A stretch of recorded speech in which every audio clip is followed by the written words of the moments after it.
జంగయ్య యాదవ్ గారు వాస్తవానికి కాళేశ్వరంకు సంబంధించిన వ్యవహారంపై ఇప్పటికే తెలంగాణ వ్యాప్తంగా కూడా చర్చ జరుగుతున్న పరిస్థితి. బీఆర్ఎస్ పక్షాన మాట్లాడితే తప్ప నోరు మెదిపితే తప్ప రాష్ట్ర ప్రభుత్వంలో కూడా కదలిక రాని సందర్భం మనం చూసాం. కల్వకుర్తికి సంబంధించిన లిఫ్ట్ విషయంలో కూడా అదే జరిగింది. కన్నెపల్లికి సంబంధించిన దానిపై కూడా తప్పకుండా బీఆర్ఎస్ పోరాటం చేస్తుంది. లక్షలాది మందితో తరలి వెళ్తాం కేసీఆర్ గారి సారథ్యంలో ఇప్పటికీ ప్రకటించిన సందర్భం.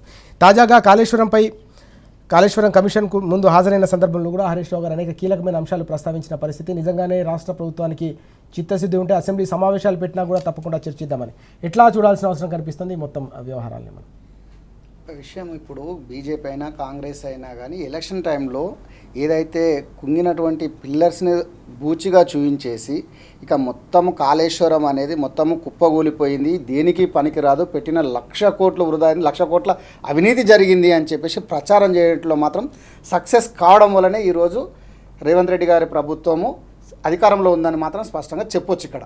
ఎందుకంటే అబద్ధాన్ని పదే పదే చెప్పడం వలన ప్రజల్లో నిజంగా కూడా ఏదో అయిపోయింది అని ఆ ఎలక్షన్ టైంలో చూపించారు. కానీ తదనంతరం ఇప్పటికి 20 నెలలు అయినప్పటికీ కూడా దాని మీద ఎలాంటిది కూడా నిగ్గు తేల్చలేకపోతున్నారు. అంటే వాయిదాలు వేసుకుంటూ, అంటే ఏదైనా నిజం ఎప్పుడు నిర్భయంగా, నిజము కొంత సమయం పట్టవచ్చు కానీ నిజం ఎప్పటికైనా నిలకడగానే ఉంటుంది.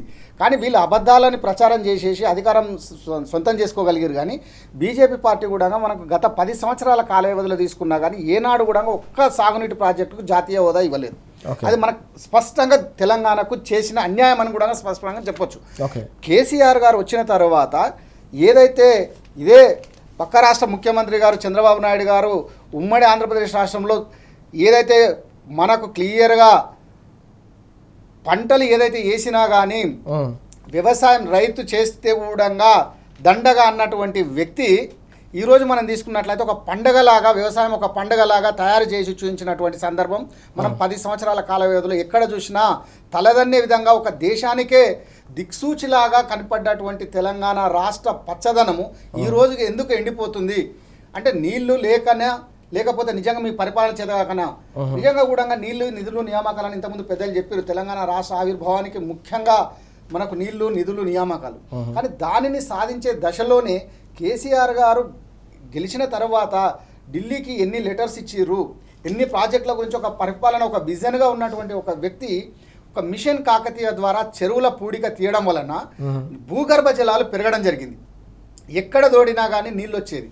కనీసం వర్షం మీదనే మనం ఆధారపడొద్దు. వర్షం అనేది ప్రకృతి ఎప్పుడు సహకరిస్తుందో తెలియదు, ఎప్పుడు ఏ విధంగా ఉంటుందో తెలియదు. కనుక మానవ ప్రయత్నం కింద మిషన్ కాకతీయ ద్వారా మనం చెరువులను పునరుద్ధరించినట్లయితే, చెరువుల పూడిక తీసినట్లయితే, భూగర్భ జలాలు పెరిగినట్లయితే రైతులు ఎప్పుడు ఎక్కడ తోడుకున్నా కానీ నీళ్లు ఉంటాయి, పంటలు పండుతాయి. పంటలు పండినట్లయితే భవిష్యత్తు, వాళ్ళ పిల్లల భవిష్యత్తు కూడా బాగుంటుంది.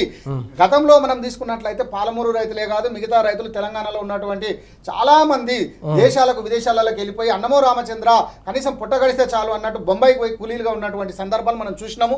అదే గ్రామాల నుంచి వచ్చి రైతులు ఇక్కడ హైదరాబాద్లో ఉన్నటువంటి వాళ్ళు చాలా మంది ఆటో కార్మికులుగా, వాచ్మెన్లుగా ఎంతో మంది చేసుకున్నారు. కానీ తెలంగాణ వచ్చిన తర్వాత 24 గంటలు కరెంట్ ఇవ్వడము, అదేవిధంగా నీళ్లు ఉండడం వలన, భూగర్భ జలాలు పెరగడం వలన ప్రతి ఒక్కరు కూడా గ్రామాలకు చేరుకొని మేము ఒక రైతు అని చెప్పుకునే స్థాయికి, ఎందుకంటే పంటలు పండించుకోవడం వలన వాళ్ళకు ఆర్థికంగా అభివృద్ధి చెందినారు. ఆర్థికంగా అభివృద్ధి చెందడం వల్ల పిల్లలను మంచిగా ఎడ్యుకేషన్ చేసుకోగలిగినారు. దానితో ఆ రోజు ఎక్కడ కూడా ఇబ్బంది పడలే. కానీ ఈ రోజు వచ్చిన 20 నెలల కాల వ్యవధిలోనే అదంతా ఒక మటుమాయమైపోయింది. అరచేతిలో వైకుంఠం చూపించినట్లు రేవంత్ రెడ్డి గారు చెప్పినటువంటి మాటలకు ఇప్పుడు చేస్తున్నటువంటి పరిపాలనకు ఎక్కడ కూడా పొందన లేకుండా ఆకాశానికి భూమికి ఉన్నంత తేడా కనిపిస్తుంది. దానివలన ఈ రోజుల్లో రైతులు మళ్ళా గత 10 ఏళ్ళ వెనుకకు పోయినట్టు అయిపోయింది. ఎందుకంటే ఎక్కడ కూడా గతంలో చూసినటువంటి ఇంతకుముందు చెప్తున్నాం కదా, వర్షాలు లేక ఏదైతే ఎండిపోతున్నాయో పంటలు, కనీసం పంట వేద్దామంటే కనీసం నాణ్యమైన విత్తనాలు లేవు, ఎరువులు లేవు, వర్షాలు లేవు, కరెంటు లేదు. కనీసం మీరేమన్నా రైతు బంధు ఇస్తున్నారా అంటే దానికి కూడా పోయినసారి ఈసారి ఇవ్వడం, ఇప్పటిది నెక్స్ట్ టైంకి ఇవ్వడము. కానీ అంటే ఎక్కడ కూడా ఒక సమయానికి అందాల్సినటువంటి ఆకలైన వానికి అన్నం మీరు కారం మెతుకులు పెడతారా, ఏది పెట్టినా కానీ ఆకలి ఉన్నప్పుడు ఇంత అన్నం పెడితే కడుపు నిండుతుంది. కానీ కడుపు నిండిన తర్వాత నువ్వు బిర్యానీ తీసుకొచ్చి పెట్టినా తినరు ఎవరు. కానీ రైతుల పరిస్థితి ఆ విధంగా ఈ రోజు రేవంత్ రెడ్డి గారు మరో భిక్షాలలాగా తయారు చేస్తున్నారు రేవంత్ రెడ్డి గారి పరిపాలనలో. కానీ కేసీఆర్ గారి పరిపాలనలో వాళ్ళు కాలర్ ఎగురేసుకొని ఒకవేళ అనుకోని పరిస్థితులలో ఒకవేళ రైతు ఏమైనా చనిపోతే వితిన్ 24 అవర్స్లో వారికి 5 లక్షల రూపాయలు వాళ్ళ కుటుంబానికి ఒక అండగా ఉండాలని ఒక సదుద్దేశంతో దేశంలో ఏ రాష్ట్రంలో లేనటువంటి సీఎం తీసుకొచ్చేసి రైతు బీమా అని చెప్పేసి పెట్టినటువంటి మహోన్నతమైన వ్యక్తి కేసీఆర్ గారు. కానీ వాటి అన్నిటినీ వారి నామరూపాలు లేకుండా చేస్తాను అని చెప్పేసి రైతులకు కానీ బీసీలకు కానీ ప్రతి ఒక్కరికి ఏ సామాజిక వర్గం ఉద్యోగులు కనీసం ఉద్యోగాలు ఇస్తున్నారు, ఉద్యోగాలు లేవు. మీరు ఇంతసేపు డిక్లరేషన్లు మాత్రమే డిక్లేర్ చేసిరు కానీ చేతల రూపంలో ఎక్కడ కూడా చట్టం చేసినటువంటి సందర్భం అయితే కనపడట్లేదు.